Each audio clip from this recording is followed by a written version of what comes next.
नमस्कार और welcome to World affairs. मैं हूं प्रशांत धवन। अगर अभी तक आपने वर्ल्ड अफेयर्स को सब्सक्राइब नहीं किया है तो subscribe to World Affairs. 75th Independence Day एक बहुत ही खास दिन है। यहाँ पर बहुत ही खूबसूरत दृश्य यहाँ पर देखने को मिले। वर्ल्ड लीडर्स ने कॉन्ग्रेचुलेट किया है इंडिया को। यहाँ पर आप देख पाएंगे नफ्ताली बेनेट, इजराइल के पीएम, इन्होंने हिंदी में यहाँ पर ट्वीट लिखी है। और ये इंडिपेंडेंस डे खास इसलिए है क्योंकि अब एक काउंटडाउन स्टार्ट हो चुका है, क्योंकि 2047 में हम लोग सेलिब्रेट कर रहे होंगे अपना 100th इंडिपेंडेंस डे।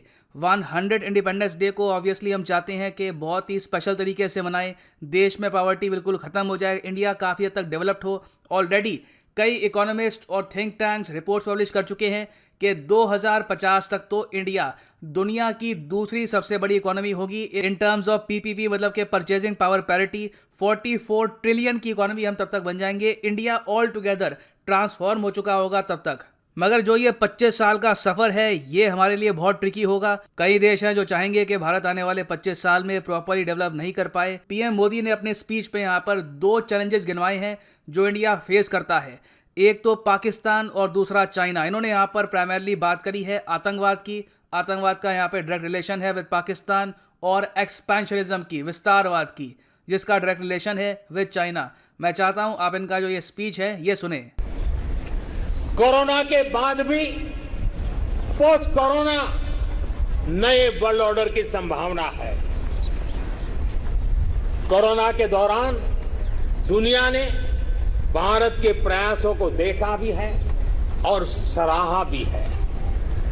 आज दुनिया भारत को एक नई दृष्टि से देख रही है। इस दृष्टि के दो महत्वपूर्ण पहलू हैं, एक आतंकवाद और दूसरा विस्तारवाद। भारत इन दोनों ही चुनौतियों से लड़ रहा है और सदे हुए तरीके से बड़ी हिम्मत के साथ जवाब भी दे रहा है। आतंकवाद और विस्तारवाद नाउ डिस्कस करते हैं ये दोनों चैलेंजेस के बारे में। मगर सबसे पहले यहाँ पे मैं आपसे एक क्वेश्चन पूछूंगा। क्वेश्चन आपके लिए यहाँ पर यह है कि 2021 के इंडिपेंडेंस डे का थीम क्या था। जी हाँ, थीम भी था इस डे का। ये है आपकी options: self reliant India, make in India, the way forward, nation first, always first, या फिर इंडिया एट 75। कमेंट सेक्शन में करिए उत्तर। सही आंसर हमेशा की तरह मैं आपको दूंगा वीडियो के अंत में। ना पूरा जो स्पीच था पीएम मोदी का एट द इंडिपेंडेंस डे, ये था 88 मिनट्स का। इन्होंने यहाँ पे बहुत सी बातें कवर करी है। हाइड्रोजन इंडस्ट्री की बात करी है। हालांकि प्लान्स अभी विस्तार में डिस्कस नहीं किए, बस अनाउंसमेंट करी है कि बहुत से इश्यूज पे हम बातचीत करेंगे। जब फर्दर अनाउंसमेंट होगी तब उस पर मैं एक डिटेल वीडियो लेके आऊँगा।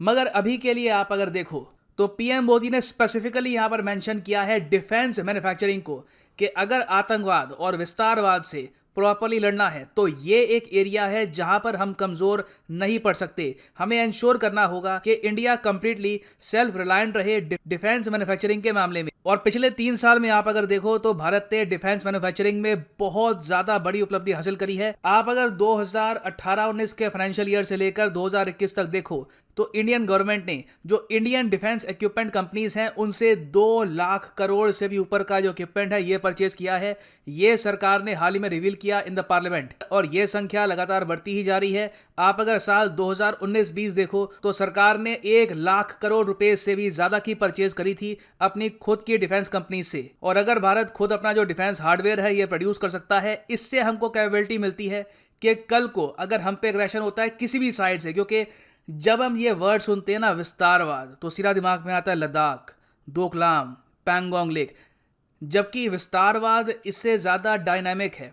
चाइना का जो विस्तारवाद है ये हमको सिर्फ लद्दाख के आसपास इम्पैक्ट नहीं करेगा, ये हमको इम्पैक्ट करने वाला है इंडियन ओशन से। ये मैं भी आपको बता दूं, आने वाले 10 साल में जिस टाइप के स्टैंड ऑफ अभी हिमालयन रेंज के आसपास हो रहे हैं, सेम टाइप के स्टैंड ऑफ आपको देखने को मिलेंगे इन द इंडियन ओशन। बहुत बार आपको देखने को मिलेगा कि चाइनीज सबमरीन्स, इंडियन सबमरीन्स आमने सामने आ गई, या फिर इंडियन फ्रिगेट्स ने कहीं पे चाइनीज सबमरीन को रोक दिया। ये इंसिडेंट्स भी होने वाले हैं, क्योंकि आप अगर इंडियन ओशन में देखो तो चाइना काफी हद तक एक्सपैंड कर चुका है। इनके आज के समय मिलिट्री बेसेस है पाकिस्तान में, जिबूती में इनके मिलिट्री बेस है। उसके अलावा हम्बनटोटा इन्होंने कैप्चर कर लिया है, कोलंबो पोर्ट सिटी यहाँ पे डेवलप कर रहे हैं, म्यांमार में कैपकू पोर्ट को यहाँ पे इन्होंने कब्जा लिया है। और इस एक्सपेंशनिज्म से अगर आपको निपटना है तो चाइना को हमेशा आपको बताना होगा कि जब भी हम चाहें एट आर विल हम अपनी कंपनीज को कह सकते हैं कि और ज़्यादा वॉरशिप्स बनाओ, और ज़्यादा प्लेन्स बनाओ, और India with in few months और ज़्यादा डिफेंस हार्डवेयर मैन्युफैक्चर कर सकता है। ये एबिलिटी हमारे पास है, ये हमको कन्वे करना होगा चाइना को।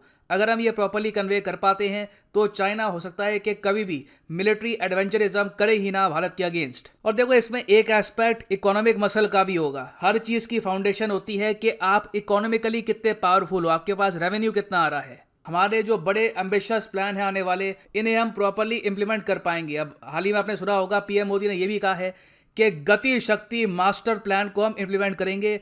ये एक 100 लाख करोड़ रुपए का प्लान है। पीएम मोदी ये कह रहे हैं कि इस मास्टर प्लान से इंडिया को कंप्लीटली हम ट्रांसफॉर्म कर सकते हैं, मगर ये जो अमाउंट है हम तभी इकट्ठा कर पाएंगे अगर इकोनॉमी प्रॉपर्ली हमारी चलेगी। तो कोविड-19 से रिकवर करने की आवश्यकता है। यहाँ पर यूएस हमारी कंप्लीटली हेल्प कर नहीं पाएगा, क्योंकि अमाउंट इतना बड़ा है कि यूएस भी एक बार वो कहेगा कि हम भी अपनी तरफ से पूरा दम लगा दे, तब भी ये पूरा अमाउंट आपको गैदर करने में हेल्प कर नहीं सकते। यहाँ पर इंडियन इकोनॉमी को अपने दम पे ही आगे बढ़ना होगा, कंपटीशन देना होगा, बेहतर प्रोडक्ट्स बनाने होंगे, एक्सपोर्ट्स अपने बढ़ाने होंगे, और तभी जाके इवेंचुअली हमारी डिफेंस इंडस्ट्री को भी हम हेल्प कर पाएंगे।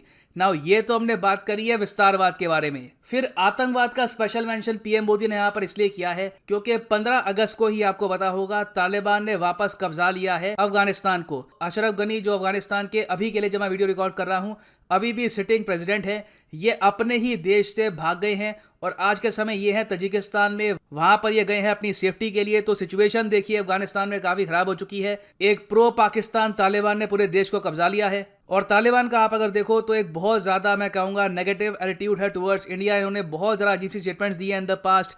वार्निंग भी दी एक बार को इंडियन मिलिट्री को कि अफगानिस्तान में कदम रख मत लेना। जो इंडियन मेड एसेट्स हैं इन अफगानिस्तान, इनको भी अटैक करने की कोशिश करी है। और अभी के लिए तो लग रहा है कि चाबहार पोर्ट का जो पूरा प्रोजेक्ट है ये हो चुका है फेल। ऑफ कोर्स एक ऑप्शन यहाँ पर है कि हम तालिबान से बातचीत कर सकते हैं, मगर इस स्टेज पर बातचीत स्टार्ट करना बहुत ट्रिकी होगा। अगर बातचीत करनी थी तो 2 साल पहले बातचीत स्टार्ट करते तो आज के समय कुछ हमारे रिलेशन भी होते। आज के समय तालिबान भी पावर में है तो उनसे बातचीत भी बहुत ही मुश्किल से हो पाएगी। फिर आप अगर पाकिस्तान का पर्सपेक्टिव देखो तो ऑब्वियसली वो बिल्कुल भी नहीं चाहेंगे कि तालिबान और भारत की बातचीत हो। उल्टा ये तो चाहेंगे कि कश्मीर में जल्द से जल्द ये लोग आतंकवाद फैला पाए।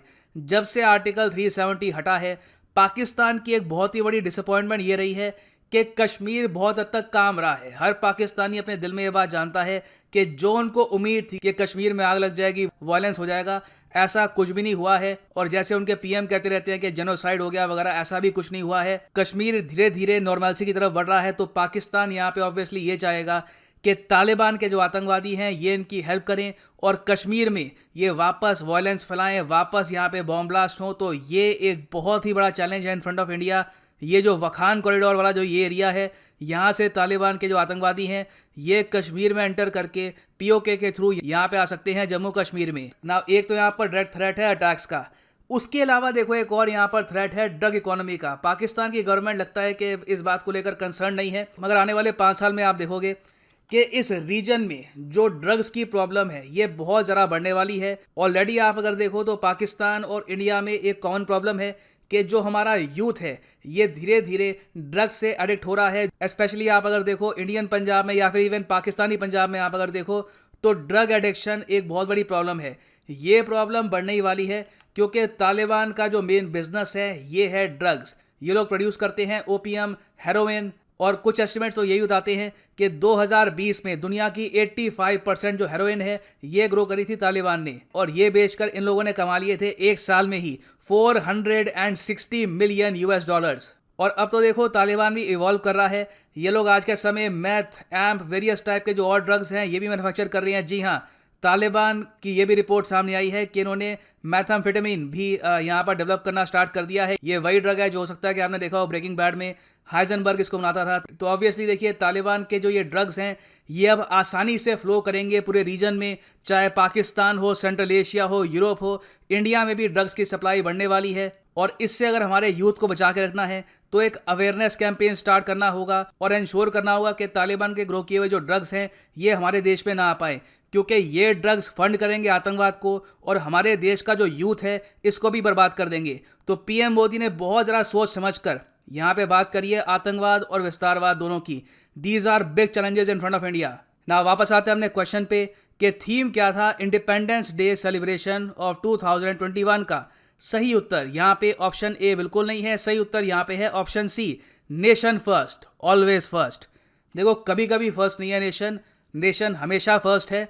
और यहाँ पे आप देख पाओगे हर जगह जहाँ पर भी पीएम ने या फिर हमारे जो मिनिस्टर्स हैं उन्होंने ट्वीट करी है अबाउट द इंडिपेंडेंस डे, ये मेंशन किया थीम को नेशन फर्स्ट, ऑलवेज फर्स्ट। और फाइनली यहाँ पर मैं ये भी ऐड कर दूं कि अनअकैडमी के वेरियस कोर्सेज अवेलेबल हैं। सिंपली जाओ unacademy.com पे, चूज करो the course of your choice. For example आपको यहाँ पे प्रिपेयर करना है for UPSC, click on UPSC CSE get subscription और यहाँ पे आप परचेज कर सकते हैं प्लस या फिर आइकॉनिक कोर्स। जो प्लस कोर्स है 24 मंथ्स का, ये आप परचेज कर सकते हैं। मगर जो प्राइस यहाँ पे लिखा है नेवर पे this price, use the code PD10। और बाय द वे मैं आपको ये बता दूं प्रीलिम्स अब बस 2 महीने दूर है, तो अनअकैडमी ने 2 मंथ कोर्स भी लॉन्च कर दिया है। आप यहाँ पे क्लिक करोगे ना अगर व्यू ऑल प्लान्स में, तो अभी के लिए 2 मंथ कोर्स, 3 मंथ कोर्स ये भी अवेलेबल है। यहाँ पर भी आपको अगर कोड यूज़ करना है PD10 आप यूज़ कर सकते हैं। The prices will just keep falling, so use the promo code PD10 and save your money. So इसी नोट के साथ ये है वीडियो का। Thank you for listening and as always God bless you all.